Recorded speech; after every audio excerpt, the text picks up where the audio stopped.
বিসমিল্লাহির রহমানির রহিম।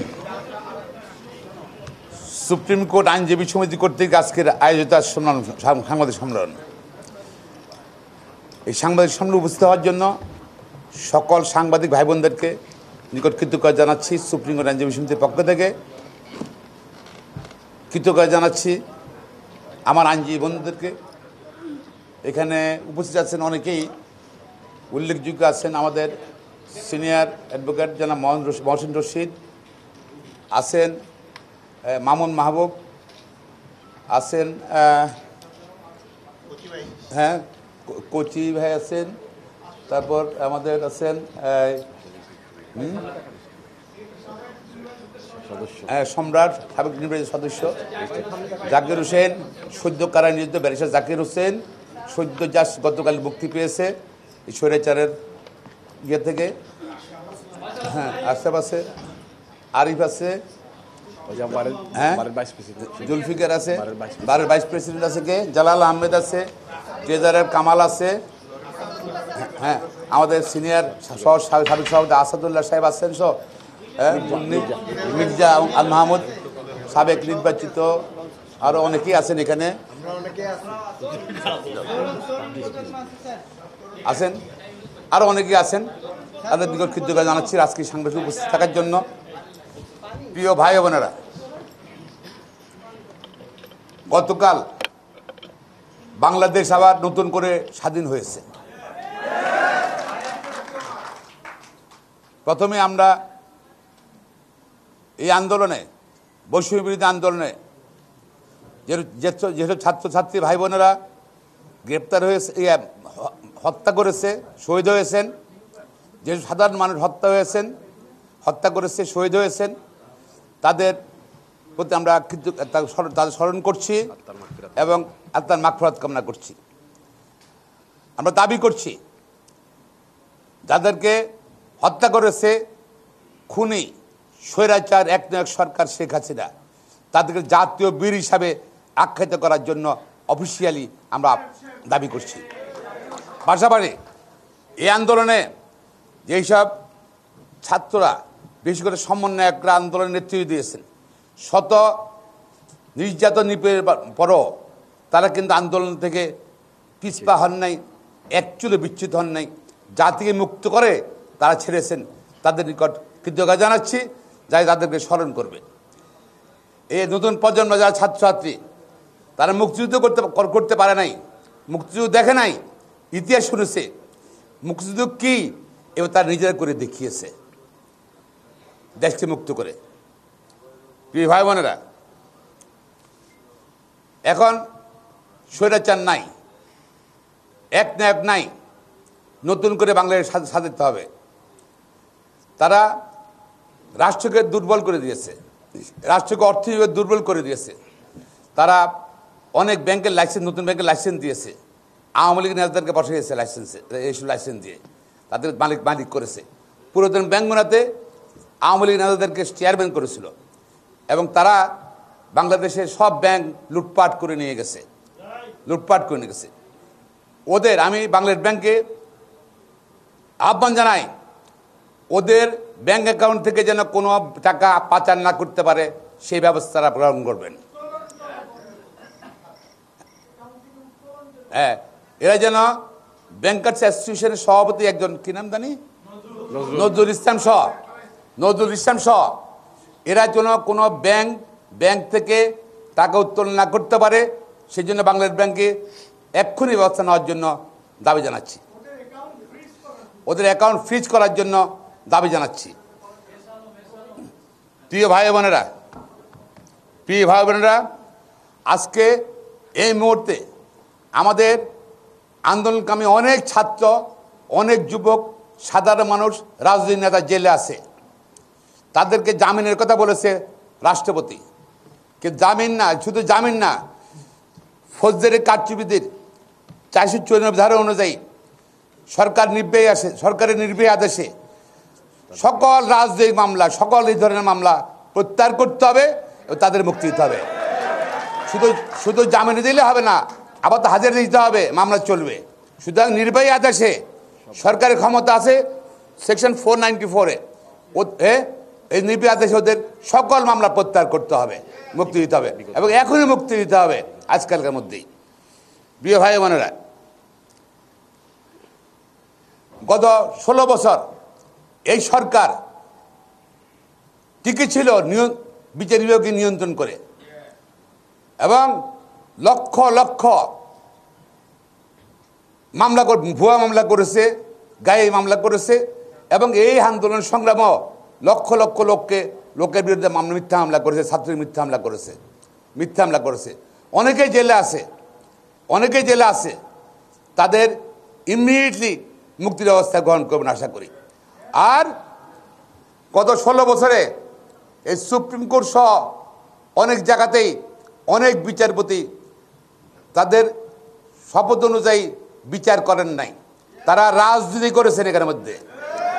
হ্যাঁ, তারা রিমান্ড দিয়েছেন, গ্রেপ্তার করেছেন, সাজা দিয়েছেন। সে অতি উৎসাহী সুপ্রিম কোর্টের বিচার, তারা শপথ ভঙ্গ করেছেন। অনেকে দুর্নীতি করেছেন। যেমন একটা এক্সাম্পল দিই, মোহাম্মদ হোসেন চৌধুরীর মায়ের সম্পদ কিন্তু গোপন ছিল, অনেক কিছু গোপন পাওয়া গেছে, তাকে খালাস দিয়ে দিছে। পাশাপাশি কিন্তু ইকবাল হোসেন টুকু, একই কোর্ট, ইকবাল হোসেন টুকু আমার নামকে সাজা দিয়েছে কিন্তু, রাইট? এরকম তাদের জন্য একরকম বিচার ছিল আর অন্য মানুষের জন্য একরকম বিচার ছিল। যারা এইসব বিচার এভাবে রাজনৈতিকভাবে বিচার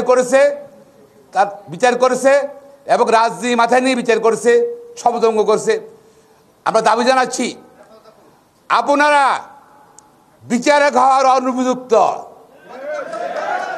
অনেকে দুর্নীতি জড়ায় পড়েছে, কিন্তু আওয়ামী লীগ করেন, আওয়ামী লীগের নেতা ছিলেন এক সময়, সেই জন্য তাদেরকে ভালো ভালো বেঞ্চ দেওয়া হয়েছে, মোশন বেঞ্চ দেওয়া হয়েছে নাকি? হ্যাঁ, আমরা দাবি করছি যারা এইসব কোর্টে বসে রাজনীতি করেছেন, দুর্নীতি করেছেন, আগামী 1 সপ্তাহের মধ্যে তাদের অনুরোধ করবো পদত্যাগ করার জন্য। হ্যাঁ, 1 সপ্তাহের মধ্যে তাদেরকে পদত্যাগ করার জন্য আহ্বান জানাচ্ছি, অনুরোধ করছি। যদি না করেন আমরা কিন্তু তাদের নাম বলে দেব, তাদের বিচারপতি থাকার কোনো অধিকার নাই শপথভঙ্গের জন্য।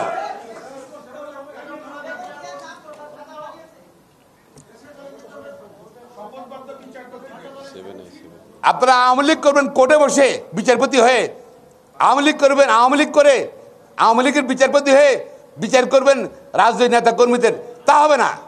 যারা করেছেন দয়া করে পদত্যাগ করুন, সে আপিল ডিভিশনে হোক, হাইকোর্ট ডিভিশনে হোক, ইট ডাজন্ট ম্যাটার। না হলে কিন্তু তাদের নাম আমরা প্রকাশ করতে বাধ্য হব, যাদের কাছে তাদের এই মুখ উন্মোচন করতে আমরা বাধ্য হব। প্রিয় ভাই বোনেরা, আমরা সংবিধানের আর্টিকেল 7A এবং 7B যেটা সংশোধন করেছিল শেখ হাসিনা, সেটা রাষ্ট্রপতি অনুরোধ করব আপনি অধ্যাদেশ করে সেটা বাতিল করতে হবে, তাহলে অন্তর্বর্তীকালীন সরকারের পথটা সুগম হবে। আমরা আরো স্মরণ করে দিতে চাই, কিছু কানাঘুষা আছে জরুরি অবস্থা জারির জন্য। বাংলাদেশের মানুষ, আইনজীবীরা, ছাত্র সমাজ কেউ কিন্তু জরুরি অবস্থা চায় না। আমরা চাই না যে আবার নতুন করে মইনুল আহমেদ, ফখরুদ্দিন আহমেদ আর সরকার বাংলাদেশে আসুক। সুতরাং যারা চিন্তা করবে জরুরি অবস্থার জন্য, এই জন্য অনেক জায়গাতেই সরকারের লোকজন এবং বিভিন্ন জায়গাতে ভাঙচুর করতেছে, আগুন লাগাচ্ছে। সুতরাং অস্থির অবস্থা তৈরি করার জন্য আমরা আবার বলে দিতে চাই, ছাত্র জনতা, আইনজীবী, বাংলাদেশের জনগণ কেউ জরুরি অবস্থা চায় না, যে মানবে না। জরুরি অবস্থা যদি উদ্বেগ না হয়, প্রতিবাদ কিন্তু আবার সারা বাংলাদেশে শুরু হয়ে যাবে এবং যারা আসবে তারাই কিন্তু শেখ হাসিনার মতো বাংলাদেশ থেকে পালিয়ে যেতে বাধ্য হবে। তাদের হুঁশিয়ার করে চাই আমরা। প্রিয় ভাই বোনরা, মুক্তিযোদ্ধার তালিকা, এ আওয়ামী লীগ 16 বছর ক্ষমতা আছে, তারা এখনো মুক্তিযোদ্ধার তালিকা করা হয়নি, কিন্তু মুক্তিযোদ্ধার সার্টিফিকেট দিয়ে তাদের সন্তানকে চাকরি নাতিনের চাকরি দেওয়া হয়েছে। স্বাধীনতার পরে অনেকের জন্ম, স্বাধীনতার সময় কারো 8 বছর বয়স ছিল, তারা মুক্তিযোদ্ধা। শামসুদ্দিন মানিক, বিচারপতি শামসুদ্দিন মানিক লন্ডনে ছিল, সে মুক্তিযোদ্ধা। শামসুদ্দিন মানিক, বিচারপতি শামসুদ্দিন মানিকের মতন যারা ভুয়া মুক্তিযোদ্ধা, অনতি বিলম্বে তাদের মুক্তি, এবং যারা যারা জন্ম হয়েছে, বাবার জন্ম হয়েছে স্বাধীনতার পরে, তারা নিজে মুক্তিযুদ্ধ হয়ে গেছে। এদের সনদ বাতিল করতে হবে এবং তাদের বিচারের আওতায় নিতে হবে। পাশাপাশি যারা ভুয়া মুক্তিযুদ্ধের সার্টিফিকেট দিয়ে চাকরি করছে, তাদের বিরুদ্ধে আইনগত ব্যবস্থা নিতে হবে। ভুয়া মুক্তিযুদ্ধকে তারা অসম্মান করার জন্য, কলঙ্কিত করার জন্য তাদের বিরুদ্ধে শাস্তির ব্যবস্থা গ্রহণ করতে হবে। প্রিয় ভাই বোনেরা, আমরা আরো দাবি করতে চাই, এখন শেখ হাসিনা নাই, এক নায়ক নাই, তার শাখা প্রশাখা সব শেষ করে দিতে হবে।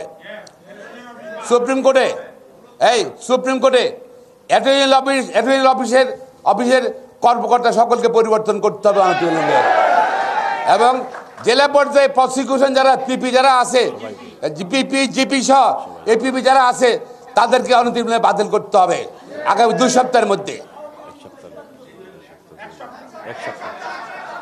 এক সপ্তাহে বাতিল করতে হবে।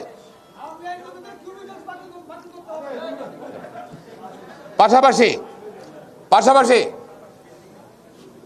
এরা বেগম খালেদাকে, তারেক রহমানকে যারা সাজা দিয়েছে, ওদের প্রমোশন দিয়েছে, হাইকোর্ট ডিভিশন নিয়েছে, আপিল ডিভিশনে নিয়েছে, অনতি বিলম্বে বেগম খালেদা এবং তারেক রহমানের সাজা নির্বিবাদে বাতিল করতে হবে।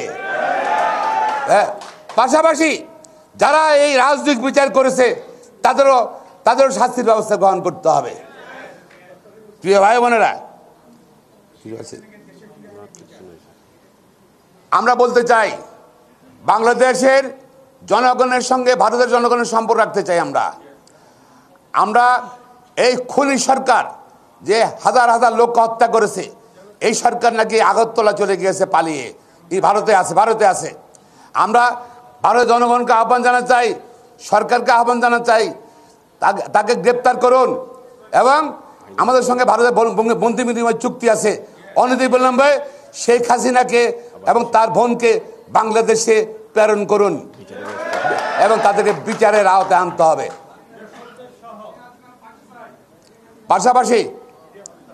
পাশাপাশি এখন অনেক আওয়ামী লীগের নেতারা হিন্দু সম্পত্তি দখল করতে আগুন জ্বালায় দিচ্ছে। হিন্দুদের পূজা পার্বণ মন্দিরে হামলা করছে। প্রিয় ভাই বোনেরা, শুধু বাংলাদেশের জনগণ নয়, বাংলাদেশে যারা সংখ্যালঘু, বিশেষ করে হিন্দু সমাজ, তারা কিন্তু এই সরকারের অধীনে কিন্তু নির্যাতিত হয়েছে। বাংলাদেশের 90% সম্পদ এই আওয়ামী লীগের পান্ডারা, গুন্ডার দখল করেছে। এবং এই ছাত্র আন্দোলনে আমরা দেখেছি অনেক হিন্দু ভাই বোন কিন্তু এদের সঙ্গে শরিক হয়েছে। তো আমরা অনুরোধ করব, আওয়ামী লীগ, ছাত্রলীগ, যুবলীগের বিভিন্ন জায়গাতে গ্রামে গ্রামে এইসব তৎপরতা চালাবে বন্দী ধ্বংস করার জন্য। আমাদের ছাত্রদেরকে অনুরোধ করব, আমাদের সকল দেশবাসীকে অনুরোধ করব, যার জায়গায় নিজ নিজ এলাকায় মন্দিরকে পাহারা দেবেন, আপনারা মন্দিরকে পাহারা দেবেন, হিন্দু বাড়িগুলো পাহারা দেবেন।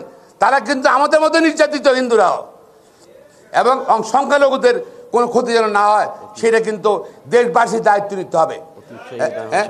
এবং অতি উৎসাহী এবং যারা আওয়ামী লীগের, তারা কিন্তু এই স্যাবোটেজ করবে পার্শ্ববর্তী রাষ্ট্রকে খেপানোর জন্য। সুতরাং এটা আমাদের দায়িত্ব নিতে হবে, সংখ্যালঘুদের যেন ক্ষতি না হয়, এবং সংখ্যালঘুদের বাড়িঘর, মন্দির এবং তারা যারা যেটা গির্জা, ওগুলা কিন্তু ছাত্র সমাজ বিভিন্ন এলাকায় এবং আইনজীবী ভাই বোনরা সবাই জনগণকে অনুরোধ করেছি তারা যেন এটা পাহারা দেয়। এবং যারা, আমি এর মধ্যে খবর পেয়েছি, আমার চাঁদখিলে দুজন ছাত্রলীগের নেতা আসছিল হিন্দু বাড়িতে আক্রমণ করতে, তাদেরকে বেঁধে রেখে দিয়েছে, বেঁধে রেখে দিয়েছে। বিভিন্ন জায়গাতে কিন্তু এই তৎপর তারা চালাবে, কিন্তু এটাকে আমরা থামাতে হবে, এটা রক্ষা করতে হবে। গান্ধী আশ্রম আছে আমার নির্বাচনী এলাকায়, সেখানে আমরা চেষ্টা করছি যে ইনশাল্লাহ পাহারা দিয়ে রাখছি, জনগণকে পাহারা দেওয়ার জন্য অনুরোধ করছি।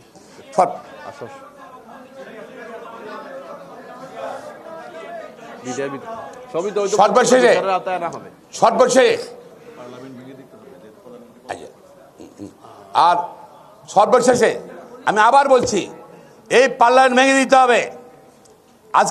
আজকে ছাত্র তার নেতৃত্ব দিয়েছে, 16 বছরের ক্ষোভ মানুষের, এই স্বৈরাচার, খুনি, ভোট চোর, ভোট ডাকাত, এই ক্ষোভের কারণে কিন্তু আপনার আওয়ামী লীগ ক্ষমতায় ছিল, সেদিকে ক্ষমতায় ছিল। সারা দেশে সিটি কর্পোরেশনে, উপজেলায়, ইউনিয়ন কাউন্সিলে যারা জোর করে ভোট কেন্দ্র দখল করে নির্বাচিত হয়েছে, নির্বাচন দেখিয়েছে, যারা সিটি কর্পোরেশন, উপজেলা, পৌরসভা, ইউনিয়ন কাউন্সিলের যারা জোর করে অস্ত্র দেখে ভোট কেন্দ্র দখল করে নির্বাচিত হয়েছে আওয়ামী লীগের, তারা অনুদিন পদত্যাগ করতে হবে, নতুন সরকারের পক্ষ থেকে ব্যবস্থা গ্রহণ করতে হবে।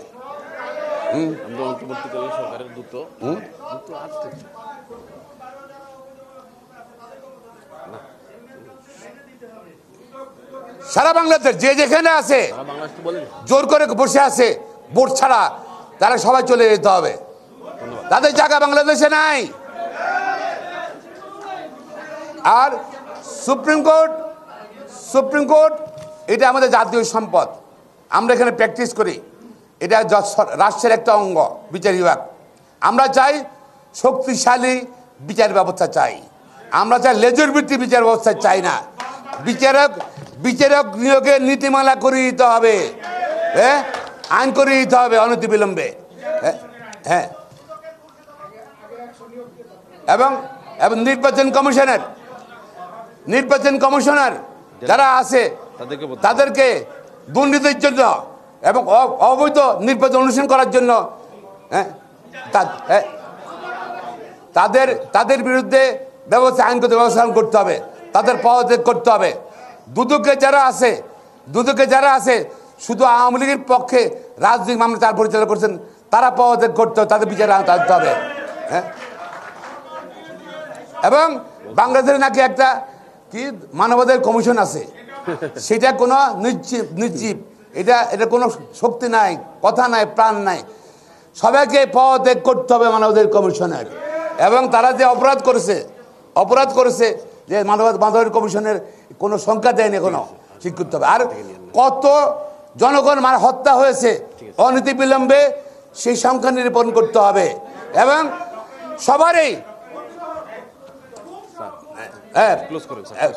সবারই এবং এই হত্যাকাণ্ডে সারা বাংলাদেশে যারা জড়িত ছিল, যে পুলিশ কর্মকর্তা এবং তাদের সহযোগী রাজনৈতিক নেতা, ওদের বিচার করতে হবে। 16 বছরের যত ক্রস ফায়ারে হত্যা হয়েছে তাদের বিচার করতে হবে বাংলাদেশে, এবং প্রতিবার ক্ষতিপূরণ দিতে হবে। হ্যাঁ, গুম হয়েছে আয়নাঘর দরজা খুলে দিতে হবে। এখনো 400 লোক নাকি আয়নাঘরে আছে কত বছর থেকে। হ্যাঁ, ওই আয়নাঘরে যারা নিয়ে গেছে ওদেরকে ধরতে হবে, বিচারে আওতায় আনতে হবে। আয়নাঘরে সবাইকে খুলে দিতে হবে অনবিলম্বে, আজকে কালকের মধ্যে খুলে দিতে হবে, ইনশাল্লাহ সব মুক্তি করে দিতে হবে। প্রিয় ভাই বোনেরা, সাংবাদিক বোনেরা, এবং আমি সকলকে ধন্যবাদ জানাচ্ছি, আইনজীবী ভাই বোনদের ধন্যবাদ জানাচ্ছি, বিশেষ করে প্রিয় সাংবাদিক ভাই বোনেরা, আপনারা এই আন্দোলনের দীর্ঘদিন সময় আমাদের কথা দেশবাসীকে পৌঁছিয়েছেন। আপনারা আজকের এই বিজয়ের দিনে আপনাদেরকে আবার কৃতজ্ঞতা জানিয়ে, ধন্যবাদ জানিয়ে, অভিনন্দন জানিয়ে আমার বক্তব্য শেষ করছি। খুদা হাফেজ।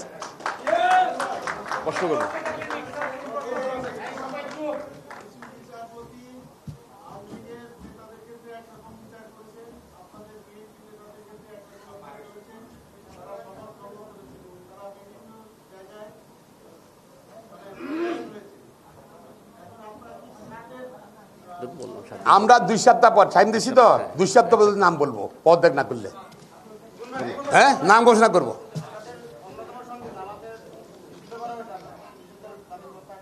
কোনটা?